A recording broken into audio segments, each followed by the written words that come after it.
போட்டிலே இல்லைங்க, நீங்கள் ஓரமாக போங்க அப்படிங்கிறார். இப்படியான வார்த்தைகளை பயன்படுத்தி இவ்வளவு கடுமையான பதிவிடுறதுக்கான தேவை எங்கே எழுந்துச்சு? இல்லை, அதாவது காப்பி பேஸ்ட் கழகத்தை அவங்க ஆரம்பிச்சிருக்காங்க. அவங்க வரலாறு குறித்து பேசுவதற்கு முதல்ல அவர்களுக்கு வரலாறு என்பது ஒன்று இருக்கிறதா அப்படின்னு கேட்டால், இப்போ திடீர்னு 30 வருஷமாக மக்கள் இயக்கத்தில் நாங்கள் வச்சுருக்கோம், அதுக்கப்புறம் அரசியலில் தொடர்ந்து பார்த்துக்கிட்டே இருக்கோம்னு சொன்னாங்க.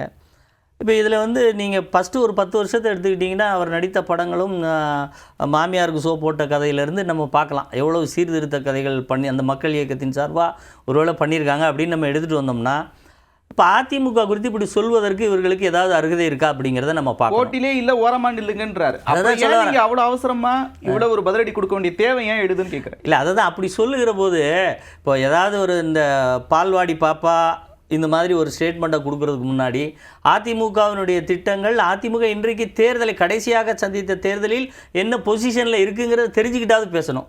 அது அரசியல் புரிதலே இல்லாத, அரசியல் என்றால் என்னென்னே தெரியாத, அரசியல் களம் தெரியாத, இதுவரை நடந்த அரசியலுடைய தட்பவெட்பங்கள் தெரியாத, ஏதோ சினிமாவிலேருந்து வந்த டயலாக் அப்படி பேசுகிற மாதிரி தானே சார் இருக்குது. குழந்தைகளே இருந்தாலும் ரொம்ப டார்ச்சர் பண்ணுற மாதிரி அதையே திருப்பி திருப்பி சொல்கிறதுனால ஒரு சும்மா லைட்டாக ஒரு தட்டுறது நீங்கள் இது நாங்கள் ஆக்ரோஷமாக தட்டுற மாதிரி சொல்கிறீங்களே. முதற்கட்ட கருத்தை எடுத்துக்கிறேன். திரு காமேஷ் சும்மா லைட்டாக தட்டுறோம் அப்படின்னு சொல்கிறார். அதே நேரத்தில் விஜயனுடைய பேச்சில் கவனிக்க வேண்டியது, இதுவரைக்கும் தேர்தலை சந்திக்காத ஒரு கட்சி, வாக்கு வங்கியை நிரூபிக்காத ஒரு கட்சி, 30% மக்கள் ஆதரவு இருக்குது அப்படின்னு சொல்கிறாரு. எதன் அடிப்படையில் அப்படி சொல்கிறார்? இல்லை, முதல்ல எங்கேயுமே ஒரு அதிமுகன்னு குறிப்பிடவே இல்லை. உங்களுக்கே அது தோணுதுன்னு எங்களுக்கு தெரியல. சும்மா ஒரு பழமொழி சொல்லுவாங்க, சாதா காக்கா சொன்னால் அண்டங்காக்காவுக்கு கோவம் வரும்னு சொல்லுவாங்க இல்லையா, அந்த மாதிரி எங்கேயாவது இடத்துல அதிமுக நீங்கள் களத்தில் இல்லை, இல்லை நீங்கள் இப்படி இல்லை, அவர் சொன்னதில் எங்கேயாவது ஒரு இடத்துல விஜய் அதிமுகவை சொல்லலன்னு சொல்கிறீங்களா? அவர் பொதுவாக சொல்கிறார். அவர் சொல்ல வர பாயிண்ட் ஒன்று தான், போட்டி எங்களுக்கும் திமுகவுக்கும், தாவேகாக்கும் திமுக தான் சொல்கிறார். இப்போ அதே தானே அவங்களும் சொல்கிறாங்க, போட்டி எங்களுக்கும் திமுகவுக்கும் தானே அவங்க சொல்கிறாங்கல்ல. அதே தான் ஒவ்வொருத்தரோட இலக்கு எதை நோக்கி பயணிக்கிறோம். சார் கப் அடிக்கணும்னு நினச்சாருன்னா தோனி அவர் என்ன பண்ணுவார், இந்த முறை ஆர்சிபி கப் அடிச்சிருக்காங்க, அந்த கப்பை நான் அவங்க கிட்டே வாங்கணும். தலைவர்களை மறந்துட்டீங்க, அண்ணாவை மறந்துட்டீங்க, பெரியாரை மறந்துட்டீங்க, கொள்கையை மறந்துட்டீங்க. அதிமுக இல்ல, எதுக்காக தான் நான் முன்வைக்கிறேன்னா அவர் அதிமுகவை குறிப்பிடலன்னு சொன்னீங்க, அதுக்காக கேட்கிறேன். சார் அது வேற இது வேற. அவங்க ஸ்ட்ராட்டஜிக்கலா சில விஷயங்கள் பேசும்போது சொல்வார்கள், நீங்க களத்திலே இல்லை அப்படின்னு. அது பாஜகவை குறிக்கலாம். நீங்கள் அதிமுக குறிச்சான்னு சொல்கிறீங்க பா, உங்களுக்கு இந்த இடத்துல நீங்கள் நோட்டா கீழே இருக்கீங்கப்பா, நீங்கள் எதுக்குப்பா இந்த தேவையில்லாமல் வரீங்க அப்படின்னு ஒரு வார்த்தை சொல்லலாம். ஏன்னா தேவையில்லாமல் சில தலைவர்கள் இன்னி வரை இப்போ வரை அவரை விமர்சிச்சுட்டு தான் இருக்கிறாங்க. ஓகேவா, நாம் தமிழர் இருக்கலாம், எக்ஸ் இருக்கலாம், ஒய் இருக்கலாம், களத்துல இருக்க எந்த கட்சியும் நேரடியா சொல்லணும் அப்படின்றதான விஷயம். அது தேவையில்லை, அதுதான் சொல்லுவேன். பாஜக விமர்சனத்துக்கு நேரடியா யாரை சொல்றாரு? ஒரு நிமிஷம் நேரடியா யாரை சொல்றாரு? கேள்வி உருவாக்கிக்கோங்க. கேள்வி பாஜகவை ஏன் விமர்சிக்கல அப்படின்றதையும் ஒரு விளக்கத்தை கொடுத்துருக்காரு. சட்டமன்ற தேர்தல் நடக்குது, ஏன் பாஜகவை விமர்சிக்கணும், அது இல்லாம இருட்டுல கல்லறிய வேண்டிய தேவை இல்லை அப்படின்னு சொல்றாரு. அப்போ களத்துல பாஜக இல்லையா? சட்டமன்ற தேர்தலில் பாஜக போட்டியிடலையா? அதை தான் சொல்ல வர்றாரு. போட்டி எங்கன்றதை நான் பாக்குறேன்றாரு. மூணாவது இப்போ ஒருத்தன் ஓட்டப்பந்தயத்தில் 5 பேர் ஓடுறாங்க, நான் 2வது இடத்துல நிற்கிறேன், முதல் இடத்துல இருக்காங்க சார். இருங்க சார், அதுதான் சார் சொல்ல வரோம். அப்போ முதல் இடத்துல இருக்கிற யாரோ அவரை வெற்றி பெறத்துக்கு ஓடுவாங்களே தவிர பின்னாடி திரும்பி 3வது 4வது 5வது பார்க்கணுன்ற அவசியம் இல்லை.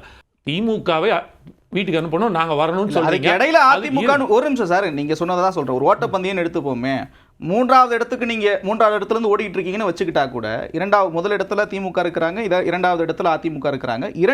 முந்தினா தானே சார் நீங்க முந்தி போதான் அதுதான் சார் நானும் சொல்றேன். இல்ல நீங்க அதுதான் நானும் சொல்றேன். 3வது ஓடுறவன் இல்ல, 5வது ஓடுறவன் கூட முதல்ல ஓடுறவன் ஜெயிக்கணும் தான் சார் யோசிச்சுட்டு இருப்பான்.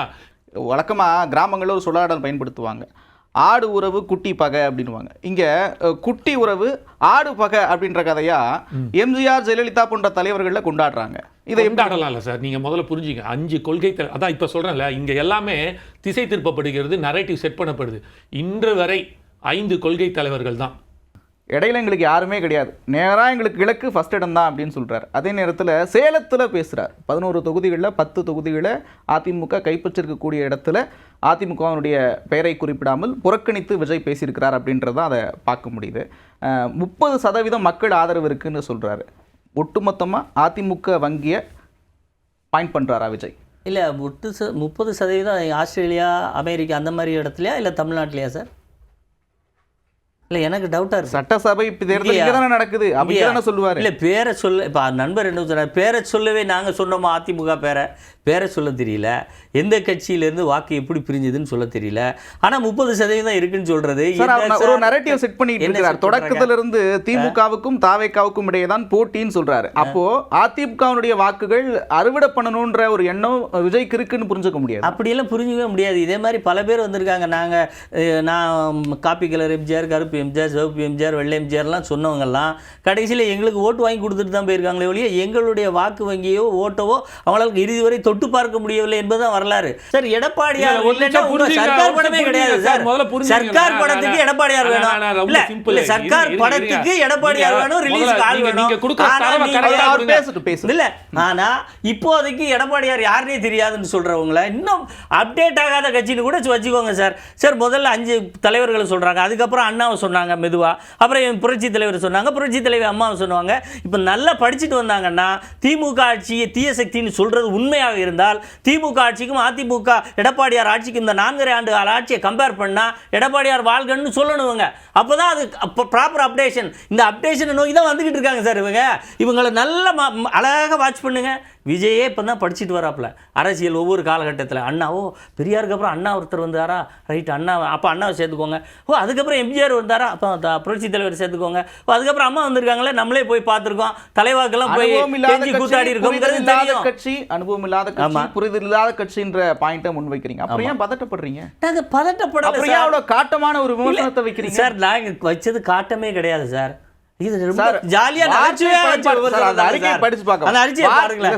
பண்ணையார்ன்றீங்க, ஏன் சொன்ன தேங்காய் சில்லு பொறுக்கின மாதிரி பொறுக்கப்பட்ட ஒரு கட்சின்றீங்க. இதெல்லாம் கண்ணியமான வார்த்தைகள் தானா?